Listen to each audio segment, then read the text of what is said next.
Stop clicking on other. I'm not clicking anything. Send, go. Start the podcast. Garrett, start the podcast.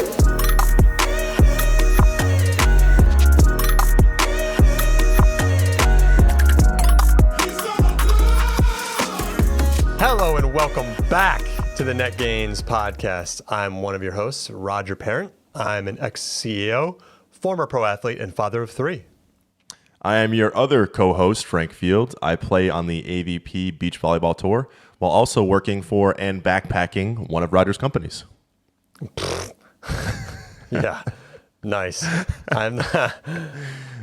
Anyway, this is a mindset podcast, and we think, Frank and I, that mindset is everything. It shapes the world around you, how you see things, your successes, your failures, and our goal here is to give everyone simple, digestible tips on how highly successful people train their minds.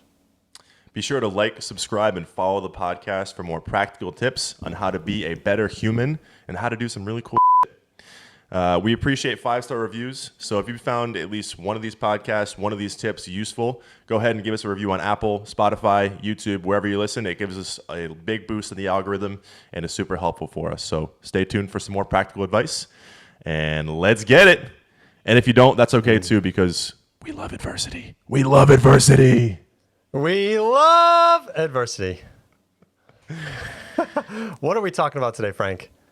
All right, today's episode, we are talking about pushing boundaries and leveling up. We both had some unique stories that kind of led to this episode being inspired. So we'll talk through that. But first, before we do that, I wanted to just pick your brain a little bit on the new Apple Vision Pro. It's crazy. This thing is crazy. I'm sure you've seen the videos. Garrett, you can put it up on the side if you want. I'm sure everybody listening has seen at least one use case or somebody testing out the Apple Vision Pro. Basically, this thing is like the future of, it almost seems like it's the future of kind of interacting with the outside world if you want to get really crazy with it. But it's still in the early phases, and there's just a lot of implications for what it's going to do to human beings. But first, I have a couple questions I want to ask you before we do that. Just give me your takes on the Apple Vision Pro right off the bat. Well, the Quest 3 was sort of doing this, but it didn't have the gusto of all these Apple fanboys and girls. Just got mine right here, baby. Yeah, whatever Apple puts out, people will just buy. The same phone 10 years in a row. I just sort of feel like, it's cool. It's cool right now. It's gimmicky, but you can sort of see the future with it, where it's like, okay, I wear glasses. If at some point I can just snap a little thing onto my glasses, and it can do that, great. Do I want to wear giant ski goggles on my face all the time? No, I don't think most people do. Seeing people like walking around Manhattan, like tapping the air, like, is that really the future? What I'm interested in is like, is there going to be a point when technology evolves to a point where people are just like, we just don't want it. Like, it's just not. Like, is it going to get to that point where it's just not?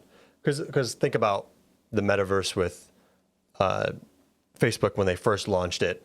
And I think people just said, like, we don't want to live here. We just don't want to live in this like true digital reality. But people will like live in other places online. So is there like sort of a limit to what people are willing to have technology do for them, or they're fusing with technology? Yeah, and that's what we're going to find out, right? But if you think about, this is Apple's first iteration, right? It's almost like the iPhone 1. So when the iPhone 1 came out, it was a crazy new technology, touchscreen, like, oh my God, this is so brand new. And just think about how different that first iPhone was and the capabilities of it versus the iPhone 12. What are they on, 14? I don't even know what they're on anymore. But the capabilities that the 14 has.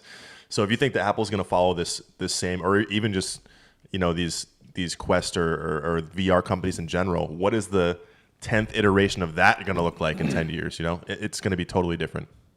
Yes, like being able to just like walk down like a street in New York City and like look at a restaurant and see like its reviews and like all this stuff so that you can make a decision on whether or not to walk in there. That's really interesting.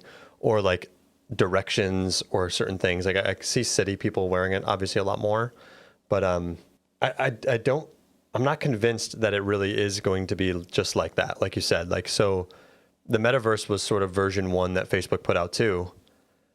And people, I don't know if you remember people paying like millions for virtual real estate within the metaverse. Do you remember all that? I didn't know that. Hype? No. Oh my God, man. People were just like literally buying space within the different metaverses being created. And Wow. I'd be willing to bet that real estate, quote unquote, value has just absolutely plummeted since then. Well, if no one's on there, real estate's worthless, right? Yeah. And you could see the same value with like NFTs and stuff like that, where like everybody was talking about NFTs and wanted to buy NFTs. And now it's just like it's sort of like a funny joke now, but the underlying technology of like digital ownership, basically, or being able to prove digital ownership can be used long term. But will it? I don't know. Or like, is the metaverse going to make a comeback at some point, or called something else? I don't know. Yeah, you're thinking about it in terms of personal enjoyment, right? But I think another way to think about Apple Vision Pro usage. Well, practical usage is a different story, right? So if you think about VR, and what's one of the main things, like when I work a digital position, I have my screens, I have my laptop, I have my whole workspace, right? And then when I go somewhere else and I work on just a laptop, it's almost like I'm a caveman. I'm like, oh my God, one screen, I have to type like this. It's crazy. It's horrible. Yeah. Right? So if you have an Apple Vision Pro or whatever iteration of the VR machine, and you can have multiple screens in front of you, you can have your emails on the side, you can have Slack on the side, that would allow you to work efficiently anywhere. Yeah, I just don't know if people want that, right? Like, I don't know. I don't know if people would want that. I still don't think that any sort of touch input is ever going to be ever as fast as a hard keyboard. Mm-hmm. So I think that the only way to get faster input would be either voice, because you can speak thoughts faster, or actual like, mind connection. Yeah, Neuralink, baby. Exactly. Yeah. I don't know. I think I just generally see it as like, in the short term, I think like VR in general or augmented reality is going to be really, really cool in gaming. It's think of like when was it Pokemon Go that sort of started the augmented reality phase, where people would like go to parks and try to catch Pokemon out in the real world with a virtual game.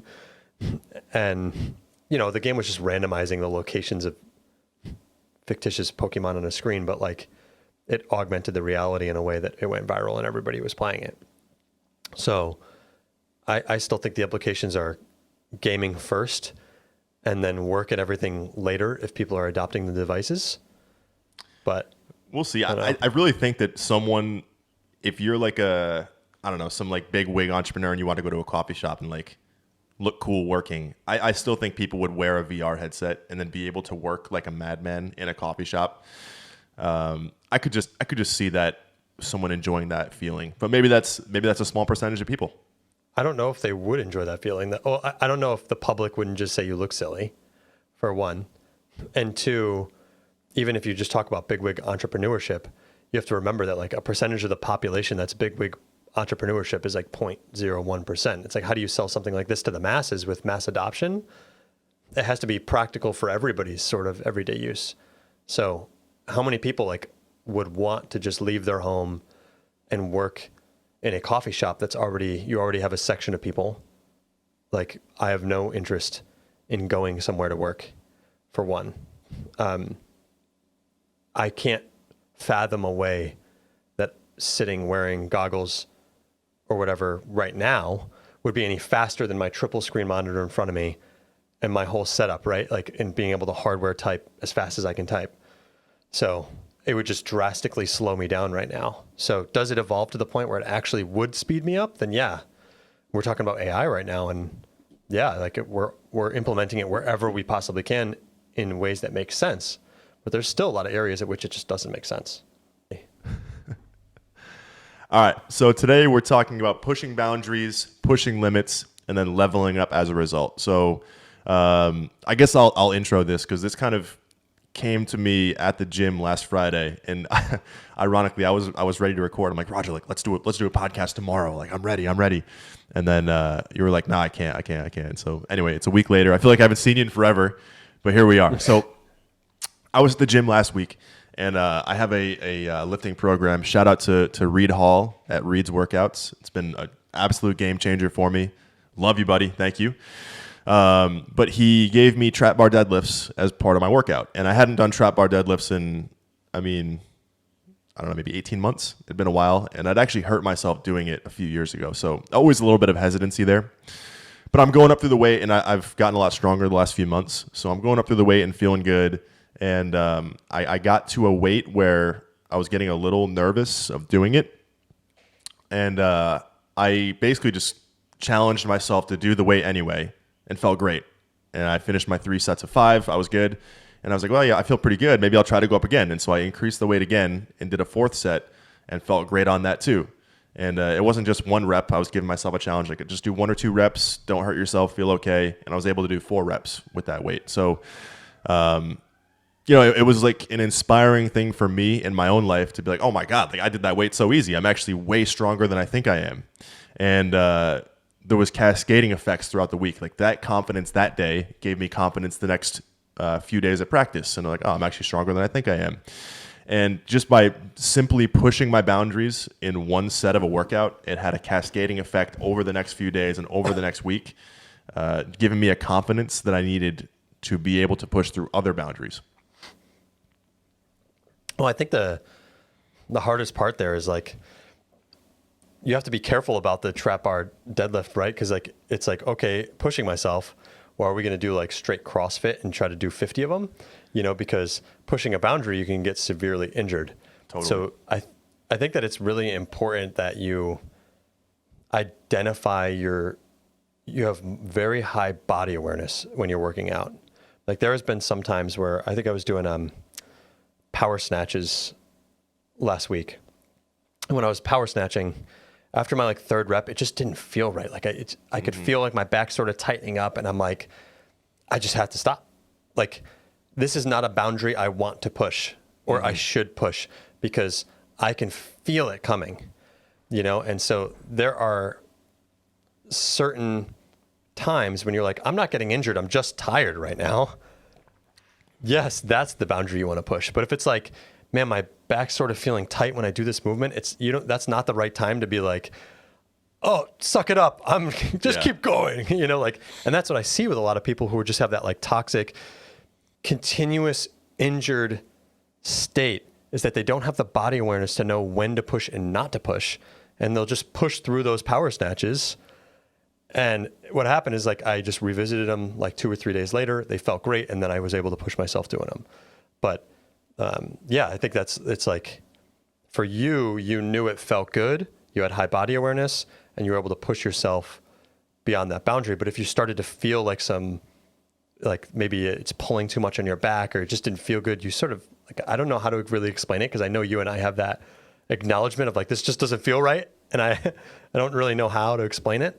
Well, that's when I stop, Yeah, I definitely want to encourage people to be safe about their bodies. Like I actually wrote on the doc, challenge yourself to do things you're not sure if you're capable of within reason, LOL, but like, I do think to counter you, I think a lot of that is psychological, and that's what we're talking about with mindset, right? Where a lot of times if you're attacking a weight that feels heavy or you haven't done in a while, your inner monologue is questioning if you can do this.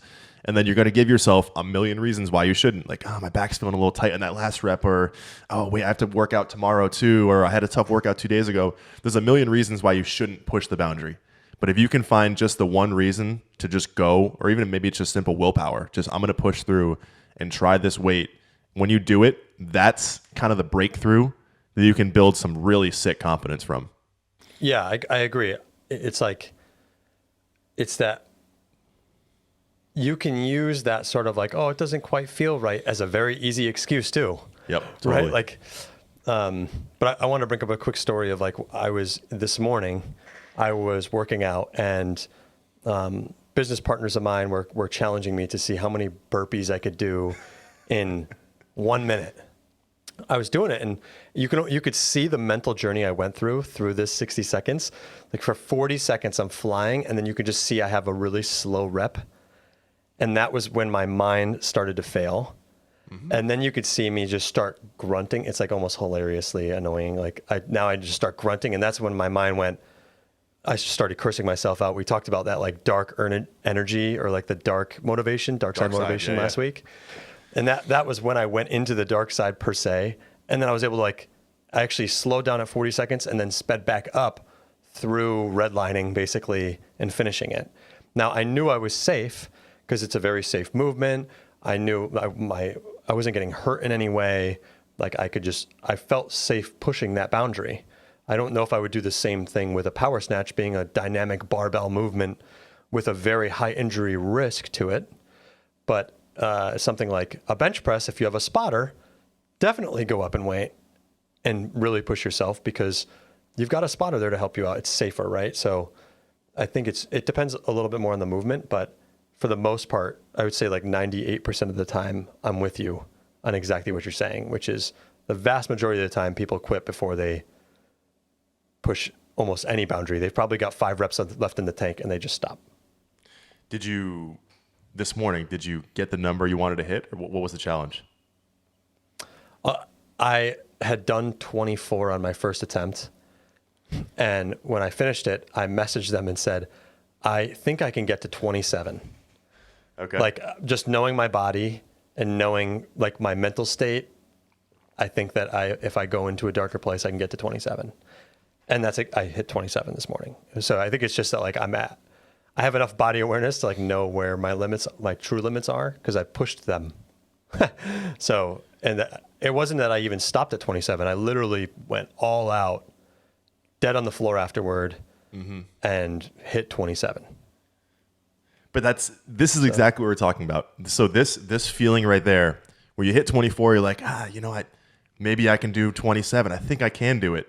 And as you're going through that 27, I'm sure you mentioned the exact point. Like there's a part of your mind that's like, like I don't know if I should push through this. You know, this is getting tiring. I don't know if I can do it. And the fact that you did do it, it's just the most rewarding feeling to challenge yourself to do something, do it, and then push through. Okay, so the Berkey example or the example that I gave as the trap bar deadlift, the real thing that is the game-changing principle from pushing your boundaries is what we call the confidence boost that you get from it. Once you kind of push through and hit these boundaries you didn't know you were capable of, you get this insane confidence boost forever. You hit a certain weight at the gym, forever now, if you ever try that exercise, you can do that weight. Even if you haven't lifted in however long, you always know you can build back to that because you've done it before. So I think this is the most powerful principle that you can take from pushing your boundaries is this confidence boost that you get, that you always know you can do this thing when you've done it once. Yeah. Yeah, I love that. I mean, the amount of like dopamine or whatever that floods your body when you push a boundary is unreal. We've talked about this before of like doing things that suck. Yeah. Once a day. It's like doing like with taking a cold shower or whatever and being like, wow, I know that this is going to suck. But the feeling you get after completing it is amazing. So I think it's similar to this where it's like, hey, when you push a boundary and you've convinced your mind that it was wrong, it's like, yes, because it's telling you that you can't do it or shouldn't for whatever reason. And when you push that boundary and you accomplish that thing, I think there's almost this realization of like, like my own mind was wrong and I've just convinced it otherwise, which is cool. Yeah. The cold shower is a great example because you actually inspired me on our last podcast when you were talking about, doing something hard. And then the next day I took a cold shower just as I should do that. And now I've taken a few cold showers. I hadn't taken a cold shower in a few weeks. And the first one sucked. Oh my God, it sucked. Yeah. Dude, I was in bed for like 20 minutes. Like, I knew I'm going to take a cold shower this morning, and I kept like, I'll just hang out, or like, I'll look at this work thing, or I'll answer this text. Like, kept putting it off, and finally, anyway, I go and take the cold shower, and it sucks. It's definitely it was not great, but I did it a few more times that week, and it was easier every single time, and it was that confidence from pushing the boundary, knowing you can do it, and now I could go and take a cold shower right now. I've done it 3 times this week. I can do it easily. Yeah, and just pushing that boundary feels great. It feels so great, right? And then that feeling you have afterward of just Crazy dopamine is just incredible. So I saw this with my girlfriend's parents as well, because I'm a big ice bath guy, as you know. They had never done it before. They'd done like polar plunges and random ice baths, but there was a time when last Thanksgiving I had an ice bath at their house, and I remember I went in fine, my girlfriend went in fine, no issues, and they were both really struggling. They got in like halfway, and they were halfway in, like, okay, I'm gonna go now, and then not going, and like I'm gonna go and then not dunking, and finally they dunked, and they loved it so much that they ended up buying their own ice bath. And now I saw them a few weeks ago, and they're like, oh, it's so easy now, It's like I just get right in. And that's the confidence boost actionable right there. Is once you do it one time, your body's capable of it. As you said, you kind of you were able to convince your mind that you are right and that it was wrong. And now you forever have that confidence, and they can always get into an ice bath in 2 seconds. I think did I tell you that like my kids now want to take ice baths instead of real baths because they saw me go through the horrible feeling of getting into an ice bath after not having done it in like a year. Mm-hmm. I was super sore a couple weeks ago. And I was like, I need like some ice baths on these legs because I like can't walk around. And I did it, and they were there. And then all they wanted to do was like get in the ice bath and figure it out and like do it. And it was actually a really cool moment for me as a dad, being like, wow, that's like a firsthand example of how just something I'm doing that's hard. It's hard for me, but it makes it even easier for me to do it when I know it's inspiring my children. Mm-hmm. Now it's like, I better get in that freaking bath because I'm not going to be soft in front of my children. Totally. It's like, no way am I letting that happen. I just, it was great. And then the next like 3 days, they were just trying to get in the ice bath entirely.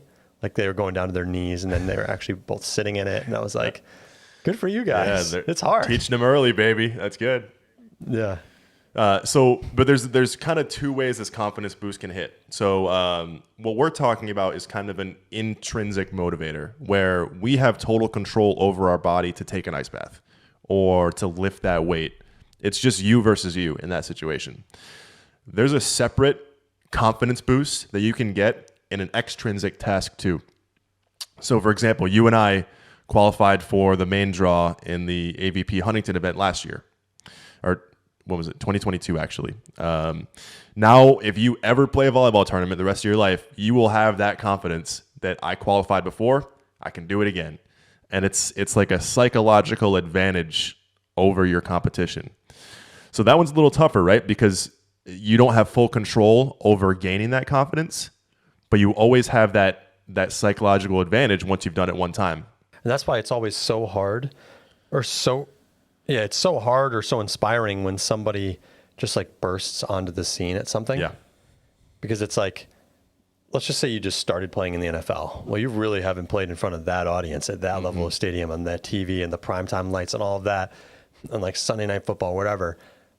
If you're young and you've never done that and you just walk into that environment, it's like, if you perform well, it's even more incredible, because it's like, dang, that's like you're walking into a new environment and you're doing that. You got to really have some confidence to do that. And that's why you see most people sort of ramp up and get better over time at anything. It's not just because they practice the skill, it's because they're getting more and more comfortable with being put in that environment. Now it's like I've been on Sunday Night Football 20 freaking times. I know what it's like. I know what to expect. I'm not like, wow, the bright lights. I remember when I played a volleyball in a stadium for the first time, and my coach was just like yelling at us because he was like, stop looking around like you're in this crazy kingdom, like that you guys are all just starstruck and it's going to affect your play. Like, it's just another game. Like, just have a good time. Yes, it's a different stadium. Cool. Great. But we're here to get a job done. And I think that was like, I think it was IPFW. Oh no, it was Ball State has like a freaking civic center in their college. It's crazy. So yeah, we played in there and it was like so weird at first. But like you're saying, that confidence is earned, and you can't. I mean, some people can, but for the most part, you can't just walk onto Sunday Night Football and just feel at home, or you can't just walk into a stadium with 20,000 fans and just feel at home, right? That you have to earn that, and that's by pushing boundaries, right? If you never tackle that challenge, you're never going to have that confidence. But if you challenge yourself to play in a higher level tournament, or challenge yourself to, if you go for the business example, hire 3 new employees and try to scale your business, that confidence is earned by tackling that challenge and pushing your boundaries. Yeah, and just identifying when you go into that new environment, like, hey, this is going to be new for me. It's going to be weird, but like, you know, I know that going in, I'm not going to be like caught off guard. Mm-hmm. I know that I'm walking into a new environment, but what really matters at the end of the day is like, I know how to throw this football, and I got to execute the game plan and focus one point at a time or one play at a time. But yeah, you're right. I mean, it gets easier almost, you know, basically once you just gain the comfort of playing in that environment. Yeah. And that's actually a great segue into our pro strats. So we want to bring some actionable insights. You know, that's what we do, guys. We try to bring the actionable insights. So the big question that I wanted to answer with this podcast was, is there a way to build confidence in preparation for something you've never completed before? So this is the difference between that intrinsic challenge versus the extrinsic challenge. If I've never qualified for a pro AVP tournament, how am I supposed to have that confidence that I've done it before until I do it, right? So we wanted to bring some pro strats to how you can give yourself this confidence to do a thing you've never done before. The first one, I'll start it off, Roger, was visualizing. I don't know if people think visualizing is stupid, but I think it's one of the most important things you can do to prep yourself for an environment before you hit it. Great example. You just talked about the playing in a stadium that you've never played in before, right? You know what the stadium looks like for the most part. So you can visualize yourself at night playing in the stadium with 1 million fans screaming at you, and picture yourself being in that environment before it even happens. And you can run yourself through that experience 10, 20, 30, 100 times. So by the time you're actually in that environment, you've done it 100 times before. I think we actually talked about this on our podcast last week too. But I think visualizing is so impactful to your psyche, just to give it the confidence that you've already done this thing. And by the way, picture yourself winning, right? If you picture yourself in that environment winning, when you actually get into the situation, it's like you've already done it before. Yeah, I was playing a pickleball match in preparation for a tournament on Tuesday, so a couple days ago, and we were up 9-4, and my partner, after the previous game, I'm playing with some new guy, and he's very good, but it's just all in here in the mind, and boy, do we have a podcast for him. We had a lead. Yeah, we had a lead. We lost the lead and lost the game on the previous game. And he said, I have a mental block against these guys for whatever reason. I just can't seem to finish against them. And I was like, oh, okay, so you formed a really bad narrative for one. And then we start the next game. We're up 9-4, and he goes, oh, this is where we choke. This is where I choke. Says it out loud too. And I was like, and I said to him, I didn't even know what to say, because I was just like, when you say something like we're done, like, I'm going to pour my heart and soul into making that not happen, and just we couldn't not lose that game.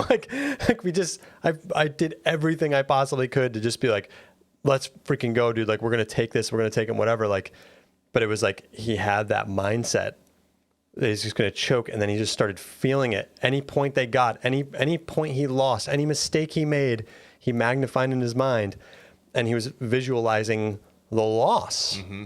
Right. Yeah, so he basically, we might do an episode on manifesting, but he basically manifested the loss, and they came back and beat us 11-9. And I was like, don't do that again. Like, you can't, it's hard to explain how and why that happens. But I was just like, it has nothing to do with your level of play at all. In fact, you're probably one of the best players here. It's just all mental. And when you have that sort of like toxic mindset, he was visualizing the loss and the fear of the loss and manifested it, dude. You know, and it was like, man, it's such a good example. It's such a good example, because as he's starting to blow this game, and like you said, every point is magnified when he's blowing it. That's a familiar feeling. He's blowing this game. Mm-hmm. He's like, oh, I've lost these before. This feeling is familiar. And your neural pathways are leading you down that road of losing.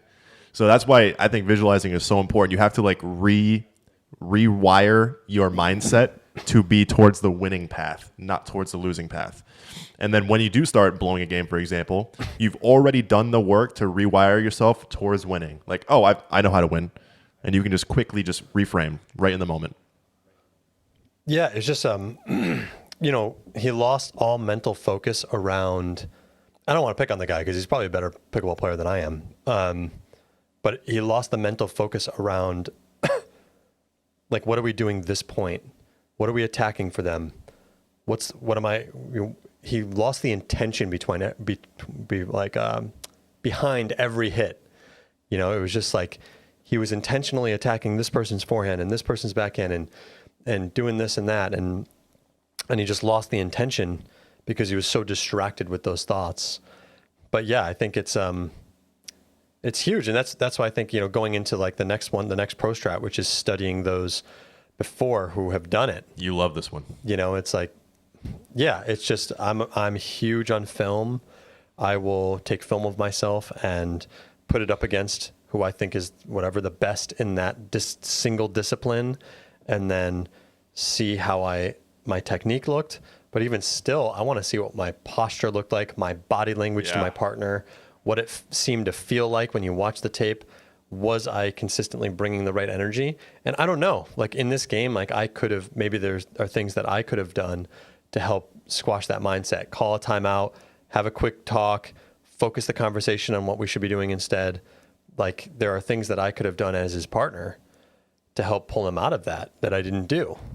Right. And, so I think like just studying the people that are doing it at such a high level, you'll pick up a lot of things that you wouldn't have otherwise noticed if you're really looking at that one discipline. Like what's this person's body language? What are their facial expressions? Like when you're just watching a game, you're watching so much that you don't concentrate on that. So you have to be watching with intention. I love the body language call out because I think a lot of this stuff is subconscious and you can feel a certain way in the moment. But if you go back and watch, you're like, oh, I was kind of like slouching my shoulders, or I was really showing some negative body language signs when I would lose a point. And those almost like little chinks in your armor when you're in the moment that you don't realize are happening. So, and then you can compare that to the people who are the best at their discipline, like you said, and you'll probably see a stark difference in terms of what their body language looks like on the court. Yeah. And going back to when you and I qualified for the main draw of the AVP, like, yes, I got served a lot in the game that we ended up qualifying, and I sort of had to like just hit a lot of balls and serve really tough or whatever. But we wouldn't even have gotten to that game if you didn't give me good body language, good support, and whatever from the earlier games when I wasn't playing as well in the first round. I just remember feeling like I'm not setting him very well. He knows that, I know that, but he's not like over here being like giving me bad body language. It was just next point. And then eventually I got it. Like I settled in, and it was because of that. Like if you had added all that pressure to me, I mean, we won by like whatever, 3 points in the third game. And like, so we won one, lost one, and then had to play the rubber match. And like that win probably would have gone the other way without you being that supportive of a partner, just being like, okay, next ball, I'll do better, partner. Like I'll try to make a better play on that or whatever. It was like, I didn't feel the pressure from my partner on top of the pressure of everything else going on. Yeah. This might be a different episode, but I also think that relates to like, do you want to win, or do you want to win on your terms? Because I could have easily like showed up to the crowd like, oh, this guy, I could have let everybody around knowing whose fault it was. Right. Yeah. But that's not how you win. Like, do you want to win on your terms, or you want to just win? And it was an ugly win. Yeah. But we won, and I think that's a super important thing. Yeah, definitely. It was an ugly win. Just win. That was your mantra. Just win. That you taught me, and I freaking love it. Just win, man. Yep. And that kind of leads to the next one, which is self-talk. Just win is a great piece of self-talk. No matter how you're playing, you can always tell yourself you're going to win and just self-talk your way through it. But I think in the context of this episode and talking about doing things you've never done before, I think self-talk is the one cheat code almost into doing it. So like we'll just stick with this example of when we qualified in Huntington. I had done it before. You had never done it before. So I'm sure the whole time, I don't know what your self-talk was, but it would have had to be something very positive. Like, I know I can do this. I'm better than these guys. I'm going to win. If your self-talk goes anywhere negative when you're trying to do something you haven't done before, your mind's going to run with it. Even with the burpee example, right? You've never done 27 burpees in a minute. Your mind tried to tell you you can't do this, and you were able to quickly self-talk your way back into doing 27 burpees in a minute. So when you're trying to do something you've never done before, you need to be on your subconscious like a hawk, making sure that you're directing yourself positively. Yeah, it's just so interesting because this goes back to dark side. What is it? Dark energy or divine Dark energy? side motivation, light side motivation, or divine motivation. Yeah, or whatever. Yeah. Like you just brought up a great example of like, I bet you were talking like really positive to yourself. And it was like so funny because I think more of my self-talk was the dark side during those moments where I was just like, these people don't think I'm good enough to qualify. These people don't think that I'm whatever. They think they're better than me or whatever. And it's just like, it was, that brings out like the aggressive energy of like, I'm going to prove people wrong. Even though they weren't even thinking, most of the spectators are probably just enjoying the game, right? Yeah. They're not even thinking that. Yeah. But it's like, I'm just like making it up in my head. But like, that's how I think that was more of my self-talk that got me out of it almost. But the key was the reframe too. That it wasn't people wrong. Yeah, exactly. It wasn't just like these people are doubting you. It was the reframe into I'm going to prove them wrong. I'm going to physically do this right now. Yeah. But it goes back to the stories we tell ourselves. But I think in summary here, or the fourth point we had written down was that there's just no substitute for general preparation too, and body health, film study, and research. When I went, I think I tried to play Virginia, and I didn't play well, and we didn't qualify, not with you, but with someone else. And I remember like my diet and everything was so strict around this time when I was trying to qualify. And then I like get to the venue and, fly down to Virginia, and I get there and like, I just kind of ate outside of my comfort zone. I didn't go like trashing my body. I knew enough to eat generally healthy or whatever. But what ended up happening is like, when we went to play, I remember warming up and I was like, I'm tired. I'm actually feeling tired. And like, that is horrible. I don't know if I didn't time my carbs right. I didn't have the Gatorade at the right time or whatever it was, like it just was, more of like, I'm just trying to generally stay healthy. And that was when we played, it was like, I am sticking to my routine in this environment because now I have an element that is comfortable to me in an uncomfortable situation, a place that I hadn't played before or whatever. And so I was able to play with a lot more confidence, at least feeling the comfort that other things within my control were dialed in. You know what's funny about that too is I made you pack food for the flight, and we got to Huntington Beach and we had our already meal prepped meals to eat off the plane instead of eating some airline food or airport food or whatever. But that's funny. I didn't know that story, but it sounds like you learned from the lesson and then solved it. I literally remember having the noodles, chicken, and broccoli, and while we were waiting for the Uber out in just like the loading dock area of the airport. Yeah, just like cold with like one plastic fork. I think you were eating with like a knife or something like that. Yeah, I don't remember. I packed the food. I think I forgot the utensils. Yeah, you did. Good times though. But yes, that was exactly it. It was like, yeah, and that was something that you told me, like, make sure you actually bring your meal prep with you. Mm-hmm. Just the typical comfortable food that you're used to. Yeah. So those are the Prostrats. I just want to, as we kind of jump into like a summary takeaway, any last points here, I just want to touch on one last thing in terms of the two ones that I talked about in our Prostrat section. I think you can kind of combine the visualizing and self-talk pieces into a unified pro strategy. When you're entering, volleyball has kind of been a topic today. We'll stick with that. I remember the first time I qualified for a Gold Series event was Manhattan, 2022 Manhattan Beach, and I'd never done it before. I'd never even been to the last round of the qualifier to get in. And I remember that season having prepped my self-talk in advance for these tournaments. So I visualized being in the moment. I prepped the self-talk I was going to use in the moment. So when I actually got into that moment and we were in the third set and it was 18-18 or whatever it was, I already had my self-talk dialed in and ready to go. So when those doubts creep in and it's like, we're playing the 2 seed, are we going to beat them? I already had my quick reaction self-talk prepped, and it's like, no, we're going to win. I prepped for this. I'm ready. So you can kind of combine those two of visualizing yourself in the moment and then prepping your self-talk to prep your psyche and have it ready to go in those moments. Yep. Yeah, I remember the video of you falling to your knees afterward. Yeah. But I was thinking about the Theo game, which you We got smoked. You played insanely well, though. It was actually really fun to watch because you were like, yeah, it was like just a fun. Even though you guys lost, it was clear that like you had left nothing on the court and you were playing one of the best teams in the world, literally. Yeah, I think they might qualify for the Olympics this year. But but that's a good example too of I didn't feel overmatched in any way. I'd watched the film on them. I had visualized myself the night before in that moment competing against them.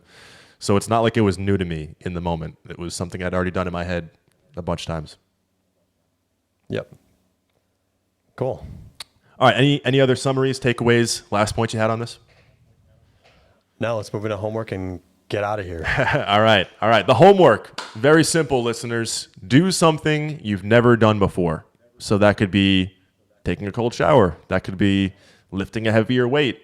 That could be challenging yourself to play a high-level tournament or, try a high-level business venture. Maybe Roger can be a better example on that one. But challenge yourself to do something you've never done before and see if you can do it. You want to read the quote? I sourced it, but I like this quote a lot. Yeah. Ready? The human spirit is like an elastic band. The more you stretch, the greater your capacity. Bidemi Mark Morty. I love that one, man. That's what we're talking about. We're talking about stretching your psyche, stretching your spirit, and then once you realize that you can do this, you forever have that elasticity. It's literally like stretching your body too. Yeah. I mean, like stretch a muscle, and then like if you keep stretching it every day, a week later you can stretch it It's to double where you got such a great before, example. whatever. You touch your toes one time, Yeah. and then you always know you can touch your toes from there on out. Yep. Great to talk to you, my friend. I missed you. I know, it's been a while. Whole 7 days. It feels like it's been a month, though. Thank you, everybody, for listening. We hope that you learned one thing. Please leave a review if you found this useful at all. Feel free to reach out to us at netgainspodcast@gmail.com. Reach out to us on socials, Instagram, Facebook. Well, probably not Facebook, but Instagram, TikTok, whatever it may be. We'd love to help you out. And we will see you on the next episode, episode 9. You!